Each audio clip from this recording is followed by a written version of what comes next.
사랑하는 성도 여러분, 우리는 살아가면서 종종 이해하기 어려운 현실을 만납니다. 선한 마음으로 시작한 일인데요, 예상하지 못한 문제가 생기기도 합니다. 믿음으로 살아가려고 애쓰는데요, 오히려 더 복잡한 일을 만나기도 합니다. 교회 안에서도 마찬가지입니다. 교회는요, 거룩한 공동체라고 하지만 이 땅에 있는 교회는 완성된 천국이 아니죠. 그래서 교회 안에도 연약함이 있고요, 사람 사이에 오해가 있고요, 때로는 마음 아픈 일도 생깁니다. 오늘 본문은 바로 이런 질문 앞에 서 있는 우리에게 주시는 주님의 말씀입니다. 마태복음 13장은요, 예수님께서 하나님 나라를 여러 비유로 가르쳐 주신 천국 비유장입니다. 예수님은 하나님 나라를 어렵고 추상적인 이론으로만 설명하지 않으셨습니다. 당시 사람들이 매일 보고 경험하던 밭, 씨앗, 곡식, 가라지, 추수의 장면을 통해서 하나님 나라의 비밀을 말씀하셨습니다. 비유는요, 단지 쉬운 이야기처럼 들리지만 깊은 뜻을 담고 있기도 합니다. 마음을 열고 주님께 나오는 사람에게는 하나님 나라의 뜻을 깨닫게 하지만 마음을 닫은 사람에게는 그저 평범한 농사 이야기처럼 들릴 수 있습니다. 그러므로 오늘 우리도 이 말씀을 단순한 옛날 이야기로 듣지 말고 주님께서 지금 우리에게 주시는 하나님 나라의 말씀으로 들어야 합니다. 예수님 당시 갈릴리 지방은요, 농사와 어업으로 살아가는 사람들이 많이 있었습니다. 그날도 예수님은 갈릴리 호숫가에 배를 띄우고 거기 모여든 무리를 향해서 여러 비유를 말씀하셨죠. 지난주 나눈 말씀인 씨 뿌리는 자의 비유에 이어서 오늘 말씀은 알곡과 가라지 비유 말씀입니다. 듣는 사람들 가운데는 밭을 갈고요, 씨를 뿌리는 삶을 잘 아는 사람들이 많았기 때문에 예수님은 그들이 매일 눈으로 보고 손으로 만지는 그 밭의 이야기로 하늘나라의 비밀을 풀어주셨습니다. 그런데 본문에 나오는 가라지는 단순한 잡초가 아닙니다. 팔레스타인 지방에서 흔히 자라는 독보리라고 하는 풀인데요, 어릴 때는 이게 밀과 거의 구별이 되지 않을 만큼 닮아 있습니다. 그런데 이삭이 패이고 나서야 비로소 이게 밀인지 이게 독보리인지 드러나는 그런 식물입니다. 또한 당시 사람들 사이에요, 원한을 품은 자가 몰래 나무의 밭에다가 가라지 씨를 뿌려놓고 가는 그런 악행이 알려져 있었다고 합니다.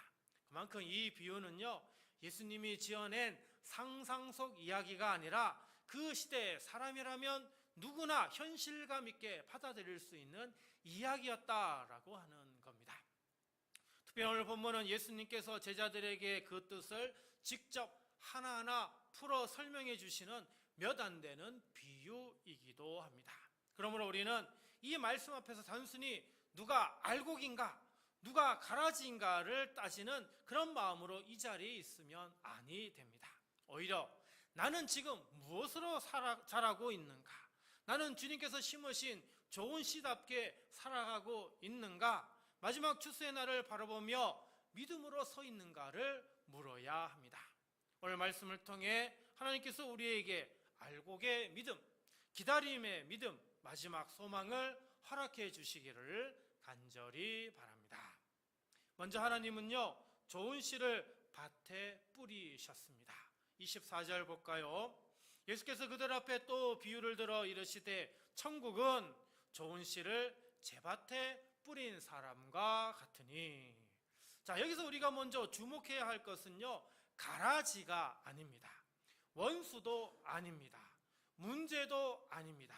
예수님은 먼저 뭐요? 좋은 씨를 말씀하고 계시죠. 여러분, 이 순서가 중요합니다. 우리 눈에는 세상의 문제, 악의 현실, 교회의 연약함이 먼저 보일 때가 많습니다. 그러나 예수님은 하나님 나라를 설명하시면서 먼저 좋은 씨를 말씀하시죠. 하나님 나라는 악의 방해에서 시작되는 게 아닙니다. 하나님 나라는 좋은 씨를 뿌리시는 주님의 선한 뜻에서 시작되는 겁니다. 여기 좋은 씨라고 하는 단어가 나오는데요, 단순히 상태가 좋다 이런 의미가 아니라 주인의 목적에 합당하고 선한 씨라고 하는 의미가 담겨져 있습니다. 여러분, 이 주인은 누구입니까? 바로 하나님이시죠. 그리고 이 좋은 씨는 천국의 백성, 바로 우리 성도를 이야기합니다. 여기서 우리는 성도의 정체성을 보게 되는 겁니다. 성도는요, 세상에 우연히 던져진 그런 사람이 아닙니다. 주님께서 뜻을 가지고 세상 속에 심으신 사람입니다. 그러나 이 말씀이요, 우리가 본래부터 좋은 사람이라는 그런 뜻은 아닙니다. 좋은 씨라고 하는 말은 우리가 흠없고 완전한 사람이라는 그런 뜻은 아닙니다. 성경 로마서에는요, 모든 사람이 다 죄 아래에 있다 이렇게 말하고 있습니다. 그렇습니다. 우리는 스스로 좋은 씨가 된 사람들이 아닙니다. 예수 그리스도께서 은혜로 우리를 부르셨기 때문에, 십자가의 피로 우리를 씻어 주셨기 때문에, 하나님의 자녀로 삼아 주셨기 때문에 우리가 좋은 씨로 불리는 것이죠. 그러므로 성도의 가치는 우리의 착함이나 우리의 능력이나 우리의 열심에서 나오지 않습니다. 성도의 가치는 우리를 심으신 주님께 나오는 거죠. 주님께서 우리를 부르셨고요, 주님께서 우리를 세우셨고요, 주님께서 우리를 자기 백성으로 삼으셨습니다. 이것이 바로 복음입니다. 예수 그리스도 안에 있는 성도는요, 바로 이 좋은 씨로 부름받은 사람이다라고 하는 것을 우리는 믿어야 합니다. 근데 문제가 그 다음에 일어납니다. 25절입니다. 사람들이 잘 때에 그 원수가 와서 곡식 가운데 가라지를 덧뿌리고 갔더니, 좋은 씨를 뿌리신 분은 주님이시지만 가라지를 뿌린 자는 누구라고요? 원수라고요. 좋은 씨를 뿌리신 하나님과 정반대로 원수 마귀는 사람들이 잠든 밤, 아무도 보지 않는 그 틈을 타서 몰래 일을 벌인다라는 겁니다. 악은 하나님께로부터 오는 게 아닙니다. 원수가 하는 악한 짓이죠. 악은 요란하게 그리고 정면으로만 오지 않습니다. 오히려 우리가 방심한 틈을 골라 조용히 스며들죠. 성경에도 이런 일이 실제로 있었습니다. 갈라디아서에서 사도 바울은요, 교회 안에 어떤 사람이 있다고요? 가만히 들어온 거짓 형제들이 있었다고 말합니다. 겉으로는 형제처럼 하고 함께 예배하고 함께 밥을 먹지만 실제로는 복음의 자유를 얽어매려는 가라지 같은 사람들이 있었다라고 하는 겁니다. 겉으로 보면 신앙생활을 하니까 비슷해 보여도 복음을 흔드는 거짓의 사람들이 공동체 안에 들어올 수 있다는 사실을 이야기해 줍니다. 그래서 성도는요, 낙심하지 말아야 하지만 동시에 어떻게 해요? 방심해서도 아니 되는 겁니다. 하나님께서 좋은 씨를 뿌리셨다는 사실은 분명한 우리에게 위로가 되지만요, 원수가 가라지를 뿌렸다는 이 사실 때문에 우리는 분명한 경고 또한 가져야 합니다. 성도는 하나님께서 나를 심으셨다는 은혜를 붙들며 동시에 내 마음과 삶을 지키며 깨어 있어야 하는 것입니다. 26절은 이렇게 이어집니다. 싹이 나고 결실할 때에 가라지도 보이거늘. 처음 싹이 텄을 때는 곡식인지 가라지인지 아무도 구별하지 못합니다. 밀도 독보리도 똑같이요, 여리고 푸른 새싹 동에 비슷하게 보이게 자라납니다. 그리고 시간이 지나 줄기가 굵어지고 드디어 이삭이 패일 때에 대해서야 비로소 무엇이 알곡인지 무엇이 독보리인지 가라지인지 드러나기 시작하게 됩니다. 오늘날 농업 현장에서는요, 씨앗 하나하나에 품질 인증서를 붙인다고 합니다. 겉모습으로만 보면은요, 이게 좋은 씨앗인지 아닌지 가려내기 어렵기 때문에 발화율 그리고 순도를 검사해 가지고 공식적으로 인증된 씨앗만 농가에 공급을 합니다. 그래서 이 인증이 있으면 농부는요, 그 씨앗을 믿고 밭에 씨를 뿌릴 수 있습니다. 아무리 겉으로 튼튼해 보여도 인증이 없으면 농부는 함부로 심지 않는 것입니다. 우리도 마찬가지입니다. 세상은 우리를 겉모습이나 스펙으로 평가하려 하지만 우리의 진짜 가치는요, 우리를 심으신 하나님의 인증에서 나오는 겁니다. 하나님께서 이미 우리를 좋은 씨로 확인하시고 이 땅에 심으신 줄 믿으시기 바랍니다. 사랑하는 성도 여러분, 주님께서 우리를 좋은 씨로 심으셨습니다. 세상에 악이 보이고요, 교회 안에 연약함이 보이고 내 삶에 혼란이 있어도 이 사실은 변하지 않습니다. 가라지가 보인다고 해서 좋은 씨를 뿌리신 주님의 일이 실패한 게 아닙니다. 가라지가 있다는 이유로 낙심하지 말고, 원수가 일한다는 이유로 두려움에 사로잡히지 말고 주님께서 심으신 생명답게 믿음의 뿌리를 내려야 합니다. 그러므로 우리는 주님께서 나를 심으셨다는 이 은혜를 기억하고요, 좋은 씨답게 믿음의 뿌리를 내려야 합니다. 내가 하나님이 심으신 좋은 씨임을 기억하며 동시에 방심하지 않고 깨어 기도하는 우리 성도들 되시길 주님의 이름으로 축복합니다. 두 번째로, 가라지도 함께 자랍니다. 27절 말씀 봅니다. 집주인의 종들이 와서 말하되 주여 밭에 좋은 씨를 뿌리지 아니하였나이까? 그런데 가라지가 어디서 생겼나이까? 분명히 처음부터 좋은 씨만 심었는데요, 왜 낯선 것이 자라고 있는지 이해할 수 없다고 종들이 말합니다. 그러니까 이 종들의 목소리에는요, 억울함과 당혹감이 함께 묻어 있는 걸 알 수가 있습니다.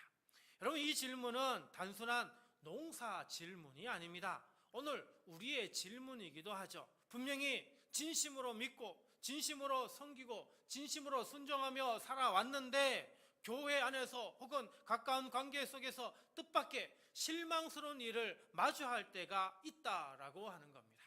주님, 분명 하나님께서 선하게 시작하셨는데 왜 이렇게 문제가 생깁니까? 믿음으로 살려고 하는데 왜 이런 어려움이 생깁니까? 하나님께서 다스리신다면 왜 세상이 이처럼 악이 있는 것입니까? 그런데요, 28절 앞부분에 주인은 분명히 말씀하고 있습니다. 원수가 이렇게 하였다고요. 주인은 가라지의 존재를 모른 척하지 않습니다. 악을 가볍게 여기지도 않습니다. 악의 출처를 분명히 밝힙니다. 이 말씀은 악의 현실을 정직하게 보여줍니다. 종들은요, 곧바로 해결책을 제시합니다. 28절 하반절 말씀입니다. 그러면 우리가 가서 이것을 뽑기를 원하시나이까? 종들은요, 즉시 행동하고 싶었습니다. 지금 눈에 보이는 대로 지금 이 당장 문제를 해결하고 싶었습니다. 이것은 어쩌면 우리들의 눈으로 봐도 당연해 보입니다. 눈에 보이는 문제는요, 바로 없애는 것이 옳아 보입니다. 그래서 우리는 누군가의 허물을 발견하면 서둘러 판단하고 정리하고 싶어집니다. 내 기준에서 가라지처럼 보이는 사람을 마음속으로 이미 뽑아버릴 때가 우리는 얼마나 많습니까? 그러나 29절, 30절 앞부분에서 주인은 전혀 다른 대답을 하십니다. 주인이 이르되 가만두라. 가라지를 뽑다가 곡식까지 뽑을까 염려하노라. 둘 다 추수 때까지 함께 자라게 두라. 여기 30절에 함께 자라게 두라 이렇게 말씀하고 있는데요, 그 이유는 뿌리가 지금 서로 얽혀 있어가지고요, 곡식과 가라지가 둘 다 상하게 될 수 있다는 농사의 현실을 지금 정확히 반영하고 있는 겁니다. 당시 가라지는 어릴 때 곡식과 구별하기 어렵고요, 땅에다가 뿌리를 내렸는데 곡식과 함께 이 뿌리가 얽혀 있기 때문에 함께 자라고 있어서 가라지를 뽑게 되면 곡식까지 뽑힐 수 있는 그런 위험이 있었기 때문입니다. 여러분, 지금 이 말씀은 주인이 지금 관심이 가라지를 두둔하는 데 있는 게 아닙니다.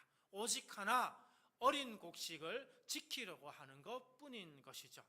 주인은 가라지를 지금 봐주시는 게 아니라 알곡을 지키시는 분이십니다. 이것이 오늘 본문에서 우리가 정말 꼭 붙들어야 하는 핵심입니다.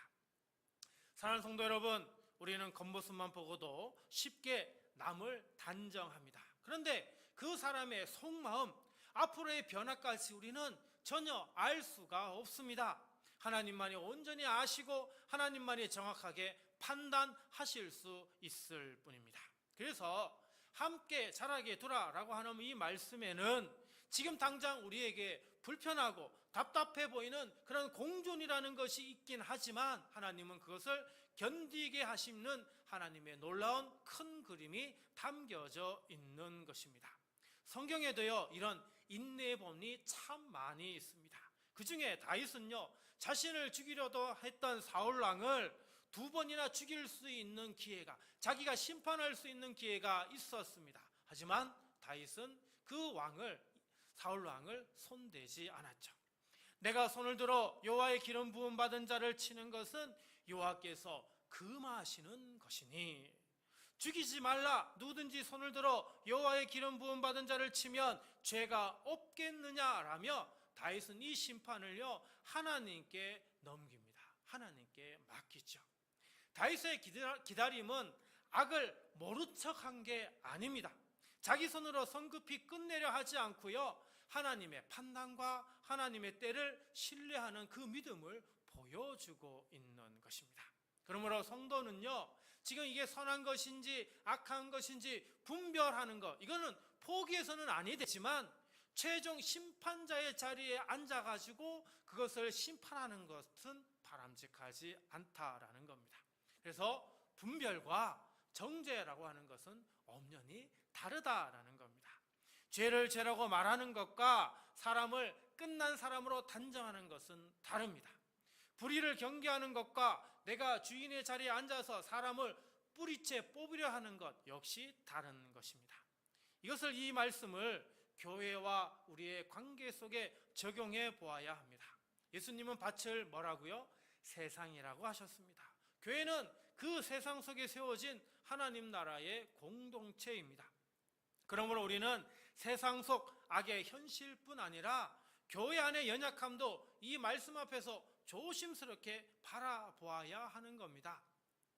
교회 안에 연약함이 있다고 해서 교회를 포기해서는 아니 됩니다. 성도 안에 부족함이 있다고 해서 쉽게 그 사람을 단정해서도 아니 됩니다. 주님은 추수 때까지 자기 백성을 자라게 하시기 때문이죠. 사랑하는 성도 여러분, 오늘 우리에게 필요한 것은요 성급히 뽑아내는 손이 아니라 하나님의 때를 신뢰하는 겁니다. 물론 죄와 불의를 지금 그냥 덮자 이렇게 말하는 게 아닙니다. 교회는요 죄를 죄라고 분명히 말해야 하고요 성도는 불의를 불의라고 말해야 합니다. 그러나 마지막 판단은 우리가 하는 게 아니라 어떻게 해요? 주님께 맡겨야 합니다. 주님만이 완전하게 아시고 주님만이 정확하게 가르치시며 심판하실 수 있기 때문입니다. 우리는 하나님의 때를 신뢰하며 그 밭에서 알곡답게 자라가야 합니다. 가라지가 함께 자라는 현실을 보며 낙심해서는 아니 됩니다. 성급히 판단해서도 아니 됩니다. 가라지가 함께 있다고 해서 알곡이 가라지처럼 살 이유는 없습니다. 세상이 악하다고 해서 성도가 악을 닮을 이유도 없습니다. 오히려 이런 현실 속에서 믿음의 뿌리를 깊이 내리고 말씀의 열매를 맺는 우리 믿음의 성도가 되어야 하는 것이죠. 주님께서 알곡을 지키고 계심을 믿고 오늘 우리에게 맡겨진 자리에서 알곡답게 자라가시기를 주님의 이름으로 축복합니다. 마지막으로 의인은 해같이 빛나게 됩니다. 36절입니다. 이에 예수께서 무리를 떠나사 집에 들어가시니 제자들이 나와 이르되 밭에 가라지의 비유를 우리에게 설명하여 주소서. 자, 비유를 듣고 제자들은 궁금했습니다. 좋은 씨가 뿌려진 밭에 왜 가라지가 함께 자라는지, 왜 주인은 당장 뽑지 말라고 하셨는지, 추수 때가 되면 어떤 일이 일어나는지 알고 싶었습니다. 예수님은 제자들에게 조용히 하나하나 그 뜻을 풀어 설명해 주십니다. 37절에서 39절입니다. 대답하여 이르시되 좋은 씨를 뿌리는 이는 인자요 밭은 세상이요 좋은 씨는 천국의 아들들이요 가라지는 악한 자의 아들들이요 가라지를 뿌린 원수는 마귀요 추수 때는 세상 끝이요 추수꾼은 천사들이니. 자, 예수님은 이 비유를 지금 단순히 착하게 살자고 지금 교훈하고 있는 게 아닙니다. 이 말씀은요, 하나님 나라의 현재와 지금 마지막을 보여주고 있는 겁니다. 지금 세상에는 하나님께 속한 자와 악한 자들에게 속한 자들이 함께 있는 것처럼 보입니다. 지금은 모든 것이 완전하게 드러나지 않습니다. 그러나 역사의 끝은 반드시 옵니다. 추수 때 곧 세상 끝이 있다라고 하는 거죠. 40절부터 42절은 그 마지막 날의 엄중함을 말씀합니다. 가라지를 거두어 불에 사르는 것처럼 세상 끝에도 그렇게 될 것이라고 하십니다. 인자가 천사들을 보내어 모든 넘어지게 하는 것들, 불법을 행하는 자들을 거두어 풀무불에 던져 넣을 것이라고 말씀하고 있습니다. 여러분, 이것은 가볍게 넘길 수 없는 경고입니다. 예수님은 사랑의 주님이시지만 동시에 공의의 주님이십니다. 주님은 죄를 영원히 모른 척하지 않으십니다. 악을 끝없이 방치하지 않으십니다. 지금은 기다리시지만 마지막에는 반드시 가르치십니다. 지금은 섞여 있는 것처럼 보이지만 마지막에는 분명히 이 모든 것을 드러내십니다. 그러나 이 말씀을 들을 때 우리는 먼저 다른 사람을 떠올려서는 아니 됩니다. 누가 가라지인가를 찾는 그런 마음으로 들어서는 아니 되는 거죠. 예수님의 말씀은 우리 자신을 주님 앞에 세우게 합니다. 나는 무엇으로 지금 자라고 있는가? 나는 주님께 속한 사람답게 살아가고 있는가? 겉으로는 신앙의 모습이 있어도 내 마음은 주님의 말씀을 거부하고 내 욕심과 교만을 더 키우고 있지는 않은가 말이죠. 이 비유는 남을 정죄하라고 주시는 말씀이 아닙니다. 우리 자신을 깨우라고 하시는 말씀이죠. 그래서 예수님은 마지막에 뭐라고 말씀하십니까? 귀 있는 자는 들으라, 이렇게 말씀하고 있습니다. 단순히 소리로 듣는 것이 아니라 마음으로 받고 삶으로 응답하라는 뜻입니다. 성경은 하나님께 속한 자의 생명과 믿음이 결코 헛되지 않다고 증언합니다. 세상의 위협이 커 보여도요, 하나님은 자기 백성을 아시고 마지막 날 그 믿음을 드러내시는 겁니다. 여러분, 오늘 본문의 중심은 43절입니다.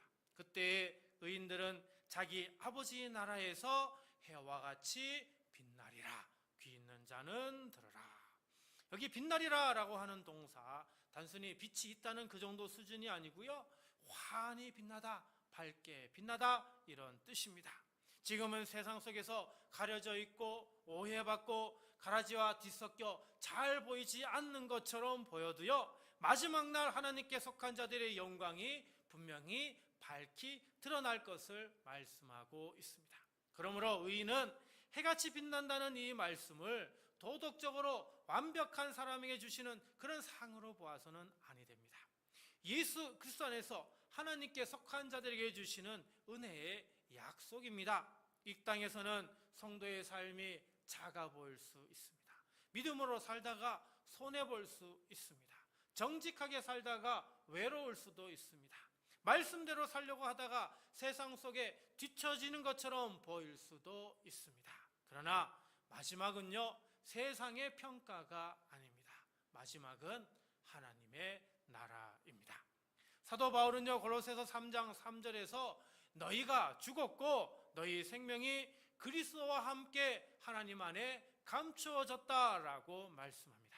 지금은 감추어져 있습니다. 그러나 주님께서 정하신 날 그리스도 안에 감춰진 이 생명은 반드시 드러나게 될 것입니다. 지금은 알곡과 가라지가 함께 자라는 시대입니다. 그래서 혼란스럽습니다. 때로는 억울합니다. 악이 더 강해 보일 때도 있습니다. 그러나 예수님은 마지막이요, 악의 승리가 아니라고 말씀하십니다.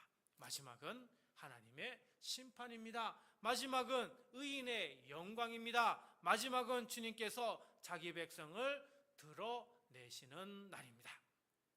사랑하는 성도 여러분, 우리의 소망은 지금 당장 모든 억울함이 풀리는 데만 있지 않습니다.